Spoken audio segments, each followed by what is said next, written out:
In this video, Bitcoin has played out our previous analysis exactly as predicted, and right now we are going to understand if this is going to confirm a breakdown ng buong crypto market because of this breaking down ng structure ng Bitcoin.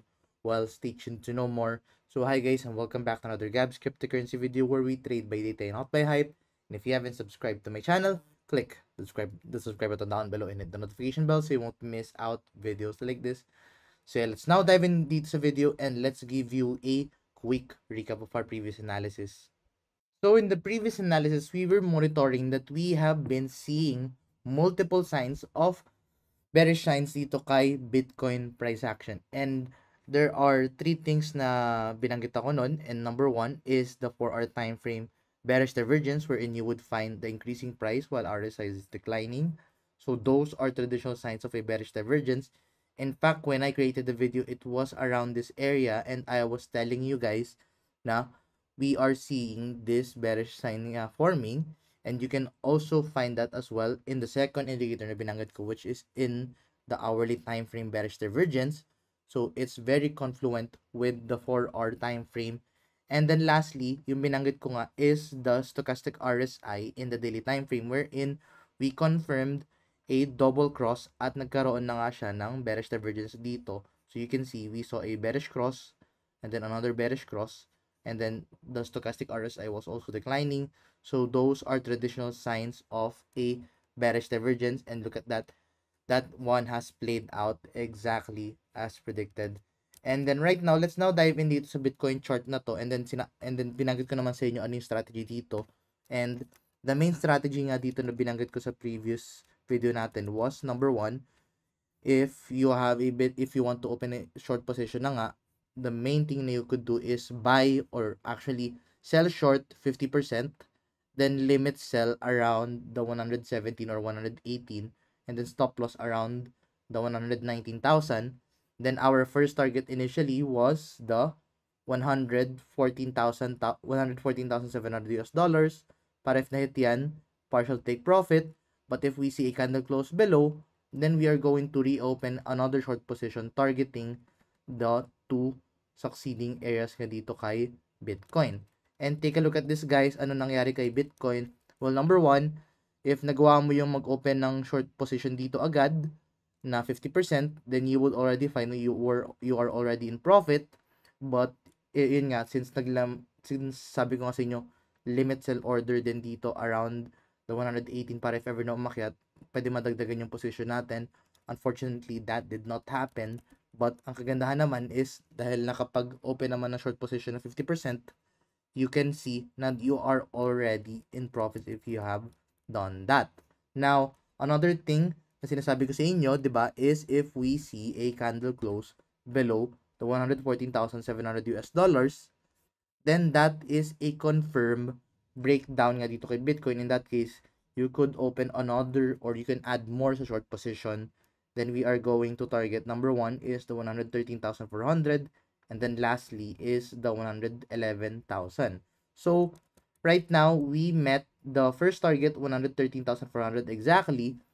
So that is a take profit area. However, hindi pa natin na-meet yung final target which is the 111,000 US dollars.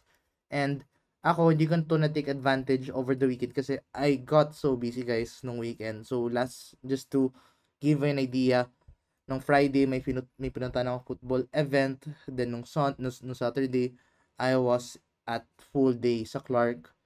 And ayun nga, nandun ako sa Clark for a Mazda event na in-invite nila ako. And then nung Sunday, there was a crypto event na inaya din nila ako for Formula 1. And inattendan ko na rin natin yun, and I got so very busy talaga over the weekend. So, hindi ko na to na-take advantage. But, if you were able to take advantage of this trade, then congratulations sa inyo guys. Kasi, this is already a big move. If let's say you have opened a short position from the previous time na sinabi ko siya, and that has been 3.81% na move na nga agad. So, if let's say you have opened a 50x leverage, you would have already seen a 190% profit na nga sa move na yan ni Bitcoin. And if let's say 100x pa yan, you could have gained 381% already of profit nga dito, 'di ba? kahit 50% lang yung inopen yung trade, you can see na ang laki pa rin ng makukuha nyo dito sa move nito ni Bitcoin. Now, let's now dive in dito sa chart kung ano ba yung next dito kay Bitcoin. Kasi 'di ba? Oh, by the way, naalala ko rin, binanggit ko nga rin 'di ba sa previous video na ito nga, whenever na we see bullish news like this, na Bitcoin is set to hit higher movements, it's usually a sell-off na. Kasi usually, whenever na we are seeing a lot of good signs and a lot of good news, those are usually the time to take profit and to sell. And take a look at that. We saw a massive movement to the downside dito kay Bitcoin. And di ba sinasabi ko nga sa inyo, usually yung mga gantong move, I don't I don't expect this to happen in the short term. I think it's only going to take into effect in the short term, and then in fact it's not going to give a overall effect sa buong crypto market structure kasi while we have this news coming in, seeing a lot of good news na the Fed rate, the US is cutting its rates, but as you can see dito kay Bitcoin, it did not take into effect na nagalaw yung market. Rather, we saw a downtrend nga dito kay Bitcoin, and that is what we have seen nga dito kay Bitcoin price action. Now, ayun, ito yung sinasabi ko na even if may mga good news na lumalabas, it's much better na sumunod tayo sa analysis rather than sa mga news na lumalabas, kasi usually people would just be buying the news, and then if once na dumating na event na yun, people would start selling off the news just like what we have seen dito. It's actually more of a somewhat of a manipulation na nga, and if you are new to the crypto market, isa ka din sa mga pwedeng maisahan din sa mga ganun type of movement. Kasi this market is purely psychology talaga, and it's more of ano ba yung market sentiment. And if nakita mo na puro good news talaga, it's usually a time to sell na nga. But anyway, let's now dive in dito sa Bitcoin chart ngayon at ano na ba nangyari dito kay Bitcoin. So, first things first, ang gusto kong pag-usapan dito is the RSI, kasi you can see na right now Bitcoin is at the oversold territory, indicating na it's already a time to take profit from your short position. So in that case, if I were you, I would have taken profits already. In fact, even nung 113,300 or 113,400, that should have already been a take profit area na nga. And right now, are we seeing any bullish signs as of the time being? While looking at the chart, we don't have any bullish signs dito. In the daily time frame, you would find na we are still continuing this downtrend. So I think papahinga lang muna si Bitcoin, and then after that, we can see continuation of this downtrend niya kay Bitcoin. Kasi take a look at this. We just reached 50 pa lang sa RSI, and usually whenever we see those types of big bearish cross, we usually go down much further dito kay Bitcoin. So I think there is still a possibility na we may still hit 111,000. And kasi look at the RSI, there are no signs yet of a bullish divergence, kasi usually if ever na we want to see bullish signs kay Bitcoin, what we want to see is a declining price while RSI is increasing, kasi those are the traditional signs of a bullish divergence, and right now we are not seeing that happening. So in that case, there are still no signs of a bullish trend reversal, but since we have entered the oversold territory, this can somewhat consolidate na nga muna dito kay Bitcoin at baka magpahinga yung downtrend. But looking at the stochastic RSI, it's actually indicating na we might still continue within the next few days. And di ba sinasabi ko nga sa inyo na we have been expecting a bearish week nga from last week, especially na we have seen those bearish signs. It took a while for this to play out, but take a look at that. It has played out na nga exactly.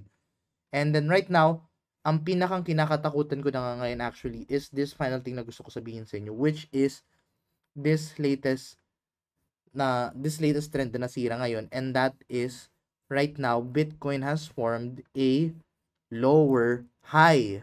And if hindi nyo maalala yung mga binanggit ko sa previous video, Bitcoin has been actually showing some trends of a higher high, higher lows, higher lows. So that has continued or indicated an uptrend. And you can also find that we are forming those higher high, higher high, higher high. So as long as we have been seeing those uptrends, the higher high and higher lows, then that is a good sign sa crypto market. Now, however, you would find na dito sa latest movement, 'di ba? Higher low, higher low, higher low. we did not see a higher low. Rather, we saw a lower low. So that has indicated na na-break yung Bitcoin trend. And another thing is this, in previous movement, we have been seeing higher highs, and higher highs. Right now, you would see na we formed a lower high, which has also indicated na nasira yung Bitcoin uptrend. So right now, this is a very scary thing na ngayon for the whole crypto market. And this is right now a confirmation of a dead cat bounce, wherein usually whenever now we are seeing a dead cat bounce, it usually leads into a massive bear market kay Bitcoin, just like what we have seen sa previous movement ni Bitcoin nung previous market cycle. Whenever now we saw a na nasira yung trend na higher highs, that has always been leading into a crypto market downtrend, especially dun sa mga previous movements kay Bitcoin. Ito, may that cat bounce din dyan, so we saw a bear market nga.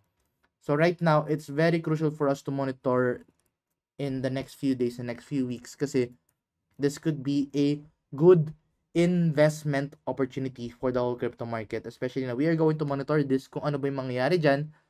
And there are a lot of things to consider pa din for as of the time being, kasi right now hindi pa ganun kalaki yung binaba niya, but we are seeing a lot of early signs that this could be entering into a potential bear market. But let's see in the next few days, and of course we are going to give you update. And make sure to follow my Instagram and on my meron din actually tayo na group chat sa Facebook. You can actually check out our Gabs Crypto Community PH sa Facebook by checking out Gabs Crypto Community. Then join lang kayo dun sa chat na yun, or I will try to put the link sa chat dito sa description down below para makasali kayo. But yeah, looking at this dito sa kay Bitcoin price action, right now ang next target natin would be the 111,000, and then let's see ma-break ni Bitcoin yung 111,000, then we are now going to target the next area dito, which is the 108,300. So ito, 108,300. That is our next target dito kay Bitcoin. So right now, I'm expecting Bitcoin to consolidate muna for the time being kasi we have entered the oversold territory, but we are not seeing any signs of a bullish trend reversal. So right now, I am still targeting 111,000 and then 107,000, or actually 108,300 US dollars dito sa next Bitcoin movement. Anyway, if you find this video useful and informative, please give this video a like, and I'll see you guys in the next video. Yun lang muna update natin for the time being, and yun lang guys. Bye-bye for now.